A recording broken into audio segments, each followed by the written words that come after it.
अभी आप कह रहे थे समाजवादी पार्टी के गुंडे, तो इस बार आप गुंडई से हारे हैं या जयचंदों से हारे हैं? अब देखो, अब इसमें इस बार का तो चुनाव थोड़ा अलग था। अच्छा। और आप अगर देखो तो सबसे बड़ा जो विषय था, एक तो झूठ, दूसरा फिर कई चीज़ें हैं। अब चुनाव में कोई एक विषय को नहीं दे सकते हैं। वो हम लोगों में कहावत होती है ना, उन्हें जीत के हजार खसम और हार बेचारी विधवा होती है। तो हार के साथ तो कोई होता नहीं है, कारण तमाम होते हैं। तो कई कारण थे और उन कारणों को पार्टी ने भी गहराई से लिया है और हम लोगों ने भी देखा है। आगे सुधार करेंगे उसमें।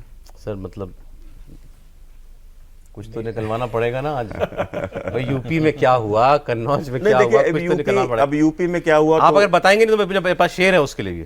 नहीं, देखो ऐसा कुछ, अगर हम अपनी सीट की पर्टिकुलर बात करें तो हम ये कहें कि हमारे खिलाफ कोई नेता थे तो ये तो झूठ होगा। पूरी तरीके से कोई नेता हम लोगों के कोई भीतरघात नहीं था, कोई भीतरघात की स्थिति वहां पर नहीं थी। हाँ, ये जरूर थी कि भाई कुछ लोग कुछ मायूसी हो सकता है, या बहुत अधिक लोगों ने काम नहीं किया या कहीं, तो वो तो सब चलता है। लेकिन क्यों भाई, आप जीते हुए सांसद, आप ही दोबारा चुनाव लड़ रहे हैं। एमएलए आपका वहां से, वो भी अच्छे खासे असीम अरुण साहब, वो भी उस समाज से जिसके बारे में कहा जा रहा है उसने वोट नहीं किया आपको, दलित समाज से, वो वहां के विधायक है। इसके अलावा मोदी जी का काम, योगी जी का काम, कोई वजह समझ में नहीं आई। सपा बसपा अलग अलग लड़ रही है। देखो, अगर योगी मोदी जी का काम नहीं होता तो इतना वोट कहाँ से आता?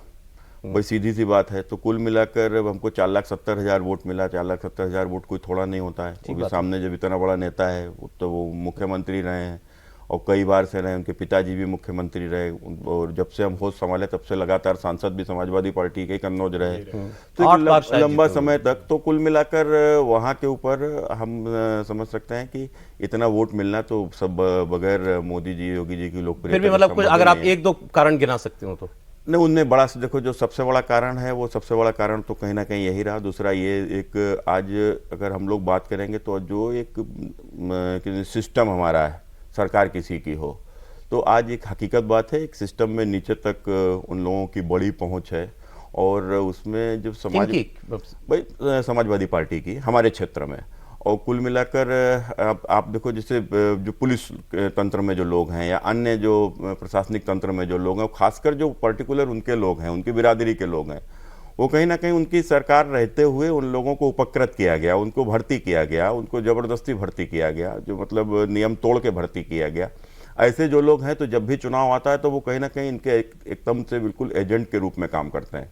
और वो भी बड़ा, मतलब बड़ी गंभीर बात है आप कह रहे हैं। नहीं, ये हम ही नहीं कह रहे, तो आप ये बात, आप जिससे भी, जो भी राजनीति में है, जो व्यक्ति नीचे जमीन पे काम करता है, वो इस बात को जानता है, इस बात को समझता है। 17 से 24 हो गया, आज 7 साल हो गए योगी जी की सरकार को। आप कह रहे हैं कि प्रशासनिक अमले में आज भी अखिलेश यादव की भर्ती किए लोग, अब अखिलेश यादव की भर्ती किए लोग अब तो और मजबूत हो गए हैं भाई। कोई ऐसी रिटायरमेंट तो हुआ नहीं। 2003 से लेकर 2007 तक मुलायम सिंह जी की गवर्नमेंट रही, 2012 से लेकर 17 तक अखिलेश यादव जी की गवर्नमेंट रही। इन दोनों गवर्नमेंट में कोई भर्ती हुआ होगा, अब कोई लेखपाल होगा, कोई कानून गो होगा, कोई अध्यापक होगा, कोई वो होगा।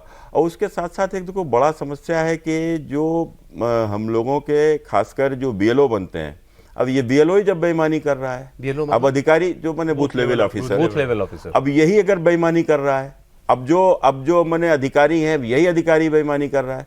अब आज मैंने, जब हम अखबार देख रहे थे, किसी को कानपुर में किसी को सजा हुई है, कोई पुलिस वाले को। कारण क्या था? उसने कोई आत्महत्या हुई थी किसी महिला की, उसने उस महिला के जेवर उतार लिए।